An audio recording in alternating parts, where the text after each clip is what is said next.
What's up, guys? Your boy 22K13. Gonna talk about 8 up and 6 down from last night WWE Raw, September 21st. And it comes from WhatCulture.com. Coming off of a modestly successful Night of Champions pay-per-view, WWE rolled into Monday Night Raw with 3 new champions and some ready-made programs to further develop. If handled properly, Raw could set the table for the week and even month ahead. But growing feud could be expanded upon, while speed could be planted for others. One success that had yet to be properly measured is the effort to get the Diva Revolution back on track after stalling in an infinite loop of 3 teams of 3 battling each other. WWE took a step in that direction Sunday by taking the Diva Championship off of Nikki Bella and putting it on Charlotte. But the company went a step further Monday when it effectively broke up PCB when Paige turned on her team with words belittling every woman in the locker room. The new Intercontinental Champion wasn't in action, but he demonstrated on the microphone exactly why he deserved to be pushed, as everything he done is crisp and clean. The self-proclaimed prize fighter now has his prize, so it'll be interesting to see how that story develops.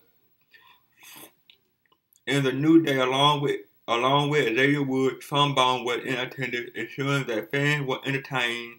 All in all, it was a good start on the road to Hell in a Cell next month. So, what climbed to the top rope and what got dragged down beneath the ring? Let's find out. Down number 6, shrugging it off. John Cena deserved credit for once again delivering a solid performance in a United States Championship bout, this time as the defending champion. However, he does deserve one criticism from Monday's match. At the end of the bout, Seth Rollins climbed to the top rope and delivered a picture-perfect frog flag and cover, only for Cena to roll through, horse Rollins onto his shoulder and pick an attitude adjustment for the pin. Maybe it because WWE was in Eddie Guerrero's home state, but it just seemed wrong to brush off what was a well-known finishing move like the frog flag and immediately win the match.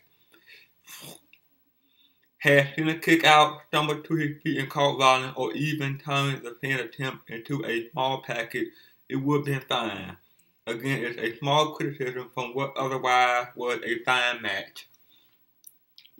Number 5. Fighting from underneath. Much like last night, we saw a Bella Twin fight Charlotte and control much of the match by attacking her knee. Unlike Sunday night Diva Championship match against Nikki Bella, Monday's bout against Brie made a little more sense since Charlotte already was injured. Still, that doesn't mean it worked. Charlotte dominated NXT and fought in competitive back-and-forth matches to become a popular star down there. She billed as being genetically superior because she's the daughter of Ric Flair. But on back-to-back nights, she looked more like the female version of Dolph Ziggler, just taking punishment for the bulk of the match before making a big comeback. Although Charlotte's comeback is all of 2 or 3 moves with no build-up. It's not that this is a horrible strategy to build sympathy for the new Diva Champion, but it's an abrupt change from how she had been wrestling for the past year. Number 4. Getting their win back. Just when you thought it was safe to call the Astro Alliance win Sunday night a push of sorts, WWE 50-50 booking reared its ugly head Monday when Neville and the Lucha Dragon won a rematch to kick off Raw. Just like that, Stardust and the Ascension are right back where they started 48 hours earlier. The style of booking has been prevalent for some time now, and it's beyond annoying and simply counterproductive. One night the villains triumph, the next the heroes pick up the win. In the end, no one advances because they view on equal footing. It's moronic booking that has plagued WWE for a decade now, and it's part of the reason why very few have become major stars. For a contrast, look at Kevin Owens in his recent mini feud with Cesaro. He beat him in 2 straight matches and moved on to the next feud.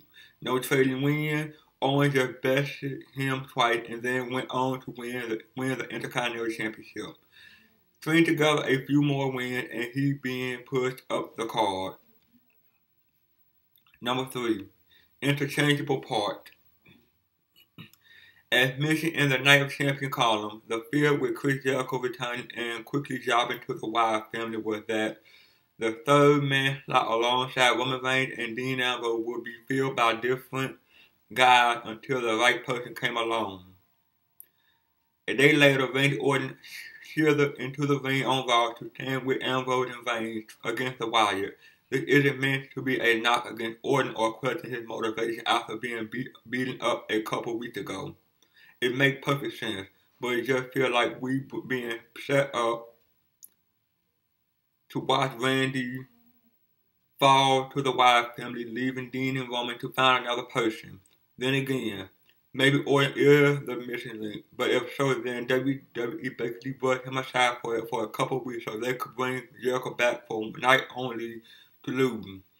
It wouldn't be the first time there was a head-scratching decision like that, but just seemed odd. Number 2, gotta keep Big Show strong. You got to love WWE logic. Big Show faces Brock Lesnar at Madison Square Garden on October 3rd. It's another Real House show being broadcast live on the WWE Network. So WWE is pushing this one to the moon. That much is fine. But knowing that show is fighting a beast that has been nearly unstoppable, the writer probably figured they needed to have him win a couple matches leading into that bout. Enter Cesaro. Yes, that's Cesaro, the same guy they have been trying to push periodically for the past few months. One knockout punch later and Cesaro is down for the count. Again, this is WWE logic at its finest. Rather than sacrificing someone like Jack Swagger or even putting both Los Matadores in a handicap match, they throw Cesaro to a guy who's going to lose in less than 3 weeks. Brilliant. Remind everyone why no one ever get over in WWE. And number 1, dragging the main event down. Memo to the WWE writing team. When you try the cane pop out from under the ring, it dragged an opponent down with him. The first time, it didn't work, and it still doesn't. Unless you have a short memory, WWE did this the last time Kane was a contender for the WWE World Heavyweight Championship when Daniel Bryan was champ. Back then, Kane came up from the ring and tried to pull Bryan while Brie Bella down with him. The bad horror movie would continue as Kane attacked Bryan and Bella as they tried to leave in their car. But the kidnapping attempt in the ring was very similar to what happened Monday to Seth Rollins. Granted, this time Kane is going after a heel, so the reaction is a lot more positive and is a lot more acceptable. But it still is a silly tactic, especially when the smoke billowing out of the hole in the ring. Let's hope we don't get too much of the supernatural taunting from Kane as he torments Rollins, or at least let's keep it in check. Up number 8, Squash City. While watching Cesaro get fed to the up-and-coming Big Show was painful, seeing Mark Henry get squashed by Mr. Money in the Bank Sheamus was satisfying. It helped to have reconciled the fact that Henry would never be more than a jobber to the stars, a named guy who loses almost constantly but is always a threat for an upset victory. After being robbed of cash in his Money in the Bank briefcase Sunday night, Sheamus needed to get back on track, and defeating Henry in short order was exactly what was called for. It would have been nice to see more of a seesaw battle with the world's strongest man and the Celtic Warriors slugging it out a little more. But this got the point across that Sheamus is a tough SOB. Now, let's just keep Randy Orton away from Sheamus, can we? Number 7, better than nothing. During Paige's rant against the Divas division, she lamented that no one had seen or heard from Natalya since the Divas Revolution started, a point that fans have long pointed out, as Natty is one of the most talented women in WWE and yet has been left out. Just an hour after making those comments, Paige ran into Natty, who announced that she had a match against Naomi. True, Natalya lost in her first match on Raw in 5 months and first televised bout in 4 months, but the fact that she finally was inserted into the mix is a positive step in a new wrinkle, though not the most significant one in the whole Divas revolution. Hopefully, this will translate into more matches for Natty and other women on the roster who aren't part of a team. Number 6. Political humor that works. This Conor Long has lamented the peril of inserting political humor into professional wrestling. It's never worked, yet WWE keeps trying.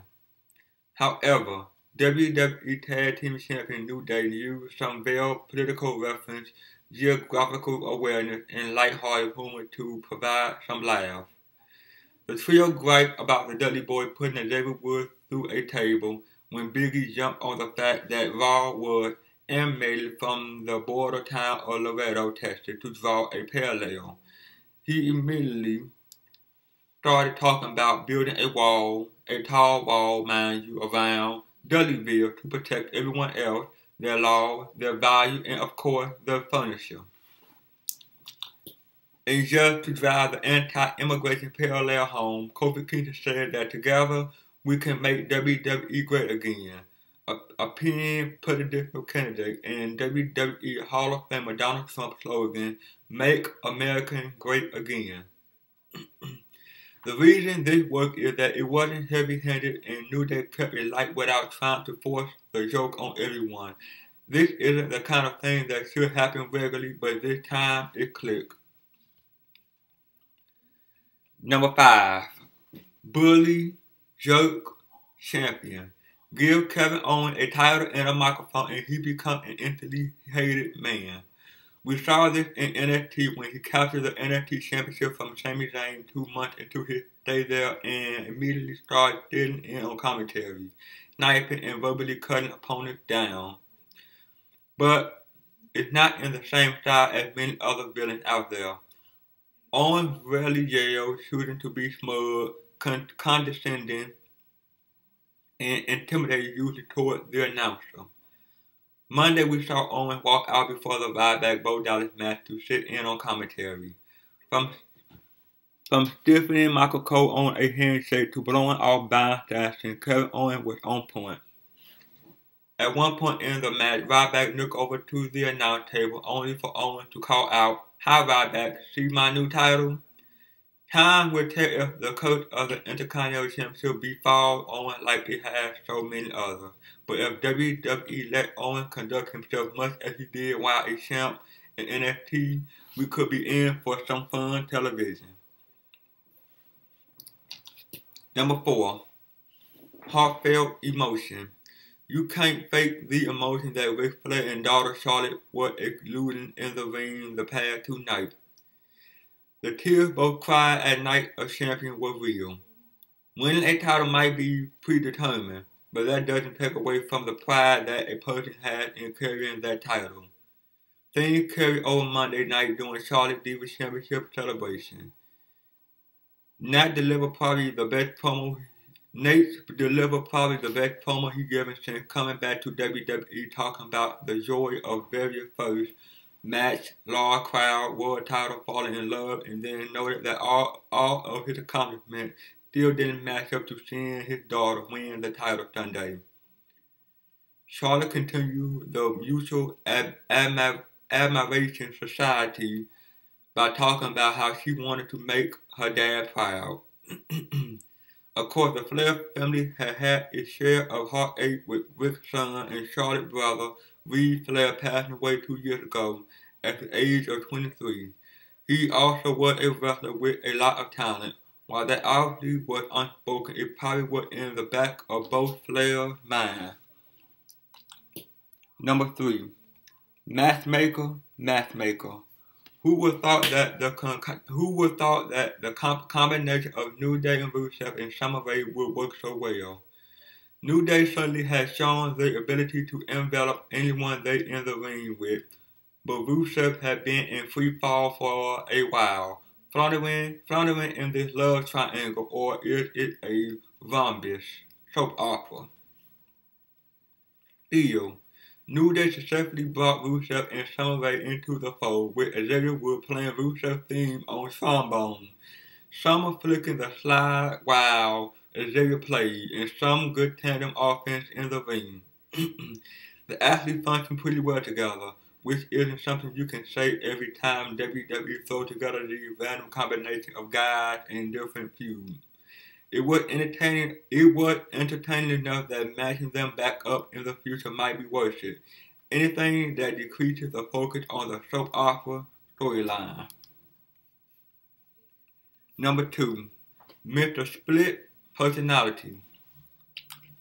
Whether he's faking or honestly suffering from split personalities, Kane returning Sunday night got more interesting Monday when Corporate Kane returned to the Authority, complete with world greatest director of Operation Mud. The director of Operation seemed thoroughly confused by the accusation that he also was Demon Kane, a strange development that added a new wrinkle to things. The best exchange came when Triple H and Stephanie McMahon tried to confront Kane, and growing tired of the confusion, Stephanie told Kane to not insult them. He responded when asked about the missing match by dishing his cheery disposition and telling them that they could have a very big problem on their hands.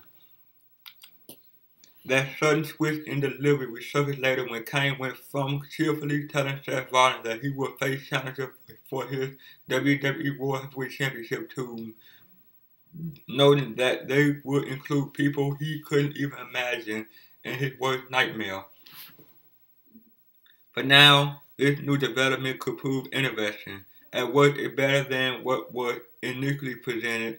Kane returned to exact revenge. Hey, for the first time in eons, Kane got a big reaction from the crowd. So let's say something, right? And number 1, Pipe Bombshell, Take 2. Ever since the manufactured Diva Revolution began, one thing that quickly hindered it was the formation of 3 teams of 3, all battling each other with no real stated goal beyond beating the other. Sure, competition for competition's sake is fine, but it's really limited things. We saw various combos of the 9 women in action, but when you can't fight 2 of the other 8 because they are your partner, then that limits things. Paige shattered that Monday night with a pipe bomb of her own, starting by raging against new Diva champion Charlotte for a patriotic speech, and then whipping through the entire Diva division. No one was safe, as she blasted Lana and Summer Rae for being more interested in which guy they could climb on top of, and Natalya for being invisible during this entire revolution. Do you even work here anymore? While Paige turned against her PCB teammate was predictable, it was nice to see that it wasn't simply a smack from behind or walking out during a tag match. By giving Paige the mic and letting her cut up not just her mate, but also every other woman on the roster, it made the moment a lot more real and emotional. Paige looked like a 3-dimensional character who had grown frustrated. Will any of this matter? Will we see the division actually turn the corner beyond better quality matches? This was a positive development, but WWE needs to stream more of this along before some fans get back on board entirely. Well, that is, guys. Like, comment, subscribe. See you guys on the next one. Peace.